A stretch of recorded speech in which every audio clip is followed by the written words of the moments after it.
Écosse-Maroc, c'est le match le plus important de la phase de groupe pour notre équipe nationale. Salam à tous et je suis très heureux de vous retrouver pour une nouvelle vidéo. Et aujourd'hui, on va effectuer l'avant-match de cette rencontre. En premier, on va revenir sur la dernière performance de nos Lions, mais aussi sur ce que l'Écosse a pu faire au cours de ces derniers matchs, avec notamment une victoire contre Haïti. Concernant le Maroc, on a un match nul qui est plus qu'encourageant dans le contenu qui a été proposé. Et je pense qu'avec certaines occasions, si le Maroc s'était montré beaucoup plus efficace offensivement, je pense que le Maroc aurait pu largement s'en sortir avec une victoire. Mais en tout cas, je trouve que depuis le début de cette Coupe du Monde, en toute objectivité, même si j'enlève mon statut de Marocain, on va dire, l'équipe qui m'a le plus surpris et que j'ai le plus apprécié voir jouer, j'ai regardé quasiment l'intégralité des matchs, c'est clairement le Maroc en toute objectivité, notamment avec ce milieu de terrain, avec le gros match de Ayoub Bouhaddi, Saïbari aussi qui sera un match exceptionnel. On a vu des joueurs qui se sont dépassés, des joueurs qui ont haussé leur niveau de jeu face à une grosse adversité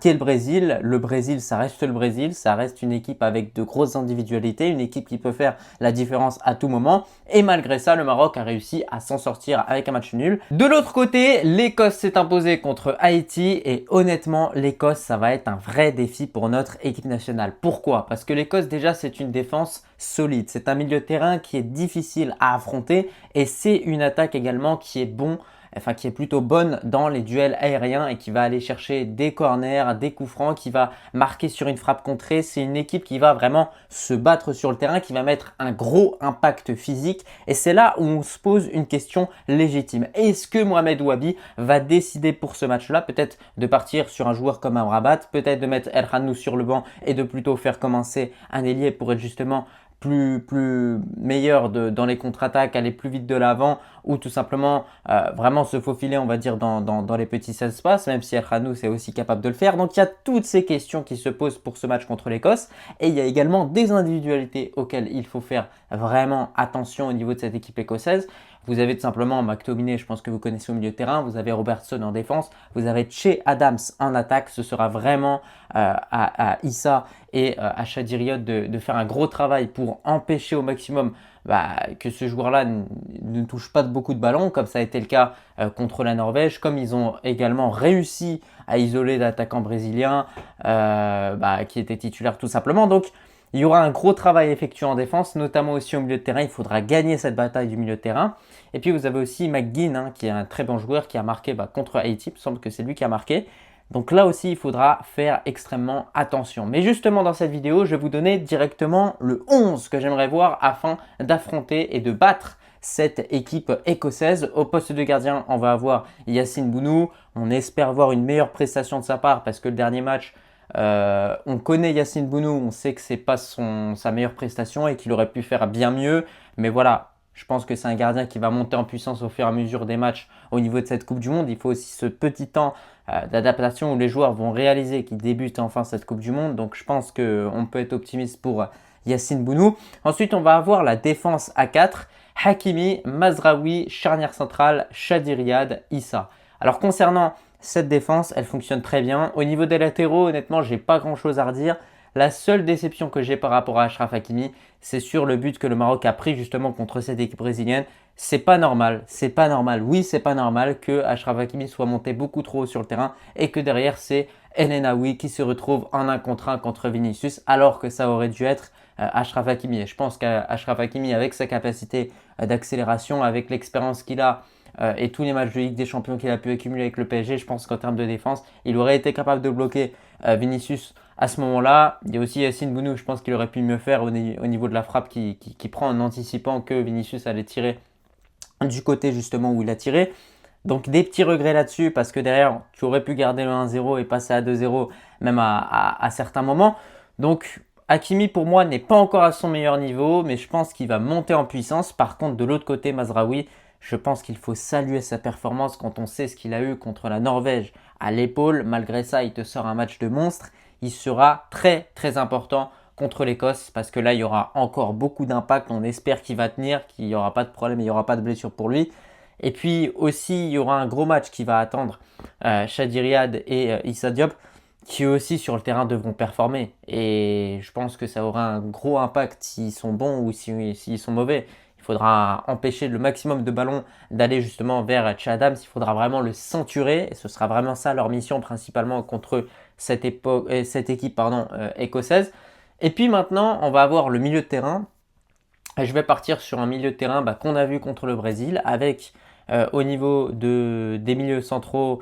Donc on va avoir en tant que position défensive, on aura des milieux défensifs. Du coup, on aura deux milieux défensifs. Et en position offensive, ce sera deux milieux centraux. Donc Bouhaddi, El Naoui. Ce duo-là a vraiment bien fonctionné contre le Brésil. El Naoui sort plutôt un bon match, mais je pense qu'il peut encore mieux faire. C'est comme Hakimi, c'est comme Brahim Diaz, c'est comme d'autres joueurs aussi qu'on va évoquer dans cette vidéo. Je pense que ces joueurs-là, ils ont été bons contre le Brésil, mais ils peuvent faire encore mieux. Voilà, ils peuvent faire encore mieux, on connaît leur qualité. Juste devant ces deux joueurs-là, on va avoir Azzedine Ounahi. Mais la question légitime qu'on peut se poser, c'est de se dire, ok, on affronte un adversaire comme l'Écosse, où ça va être une grosse adversité. Est-ce que c'est une bonne chose de mettre en tant que titulaire un joueur comme Ounahi, justement ? Et c'est là où il y a une question fondamentale qui se pose. Est-ce que Mohamed Ouabi va mettre en tant que titulaire Amrabat? Est-ce que Mohamed Ouabi va être le type d'entraîneur qui va mettre un 11 de type en fonction de l'adversaire qu'il affronte? C'est-à-dire s'il affronte le Brésil, il part sur le 11 sur lequel il est parti. S'il affronte l'Écosse, c'est une adversité différente. Du coup, il fait entrer un joueur comme Sofiane Amrabat. Il y a toutes ces questions-là qui se posent, mais de mon côté, je préfère repartir sur Ounahi en espérant qu'il soit aussi meilleur parce qu'on a vu beaucoup de pertes de balles de sa part. On a vu qu'à certains moments, il gardait beaucoup trop le ballon alors qu'il y avait des coéquipiers côte à côte sur des actions offensives où ça aurait pu clairement finir au fond. Donc voilà, c'est ces petits déchets-là qui font que le Maroc aurait pu vraiment gagner ce match contre le Brésil. Mais voilà, voilà, c'est des leçons aussi qui sont apprises à l'issue de ces matchs-là. Vous avez aussi El Mourabet que tu peux mettre titulaire contre l'Écosse. C'est aussi un joueur solide physiquement. Donc ça aussi, ça peut être une très bonne option pour Mohamed Ouabi. Donc voilà le terrain, le milieu de terrain sur lequel je partirai. Et enfin, on va avoir le trio d'attaque avec Brahim Diaz à droite. On va avoir à gauche El Khannous et on va avoir en tant que buteur, en tant que faux numéro 9 dans cette position qu'il occupe si bien, Ismaël Saibari. Alors concernant cette attaque, encore une fois, on espère qu'il y aura plus d'efficacité. Voilà, plus d'efficacité dans les actions offensives, plus de centres, plus de présence dans la surface de réparation.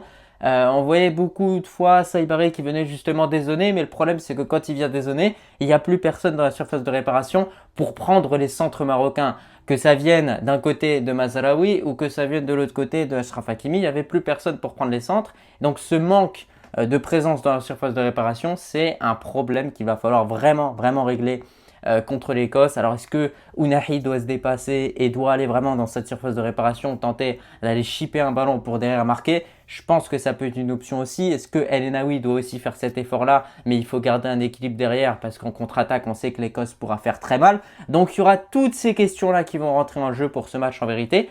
Mais avec le 11 que je vous propose, qui est exactement le même 11 sur lequel Mohamed Ouabi est parti contre le Brésil, selon moi, ce Maroc-là peut faire la différence.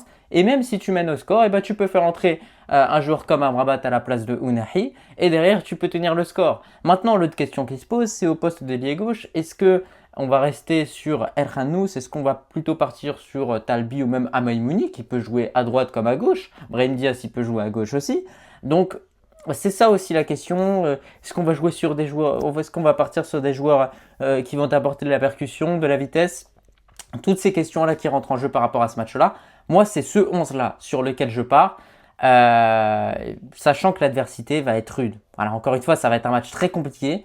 Et c'est là où il faudra vraiment garder cette solidité. Mais je trouve que la plus grosse faiblesse de notre équipe, et ça on l'a vu aussi contre le Brésil, on a pu le voir contre la Norvège à certains moments, c'est justement sur des ballons qui vont être perdus lorsque le Maroc va justement se retrouver à 5 joueurs contre 4. Voilà, c'est-à-dire par exemple on va avoir une perte de balle vraiment dans notre partie de terrain. Voilà, dans notre partie de terrain. Et c'est ce genre de déchet technique qu'il faudra absolument éviter contre l'Écosse. Voilà, l'Écosse, c'est une équipe qui va jouer le tout pour le tout, qui va frapper de loin, qui va tenter d'aller marquer sur corner, qui va tenter d'aller marquer sur une frappe contrée, qui va s'arracher. C'est une équipe qui va mettre un gros impact physique. Voilà, je le répète beaucoup de fois dans cette vidéo, mais c'est important à prendre en compte, je pense. Mais je pense qu'avec la composition que je vous ai proposée, si derrière tu fais entrer un joueur comme Amaïmouni, qui a failli marquer d'ailleurs contre le Brésil, avec la frappe qui est récupérée juste derrière, tu fais entrer un joueur comme Talbi en espérant que Talbi On a l'impression qu'il était un peu bridé pour ce match contre le Brésil. On avait l'impression qu'il n'osait pas trop faire de choses. Donc j'espère qu'il osera plus contre l'Écosse et que le score lui permettra d'oser de faire plus de choses, en tout cas offensivement. Il y a aussi une autre question légitime qui se pose, et ça j'en discutais avec un ami justement. Est-ce que le Maroc doit mettre en tant que titulaire un numéro 9 quand on voit la bonne entrée de Soufiane Rahimi? Est-ce que le Maroc doit partir sur Ayoub El Kaabi justement pour pallier ce manque de présence dans la surface de réparation? Pour moi, non. On doit rester sur ce 11 qu'on a vu contre le Brésil. Ça fonctionne bien. Est-ce que ça fonctionnera contre l'Écosse? Je pense que si c'est appliqué de la même manière, oui. Et je pense que même si ce n'est pas la même adversité, ça fonctionnera. Voilà, on a vu des circuits de place, on a vu des choses extrêmement intéressantes. Et c'est sûrement l'un des meilleurs matchs du Maroc qu'on a pu voir. Et je pense que là-dessus, on est tous d'accord. Donc, voici le 11 sur lequel je partirai. Et pour finir dans cette vidéo, vous pouvez me donner votre 11 en commentaire. Mais surtout le pronostic. Et écoutez, moi je vois le Maroc s'imposer sur le score de 2-0 contre cette équipe écossaise avec un but de Brahim Diaz et un but d'Achraf Hakimi, Inch'Allah. En tout cas, je te remercie si tu as regardé cette vidéo dans son entièreté et je te dis tout simplement à la prochaine. Allah al-Watan al-Malik.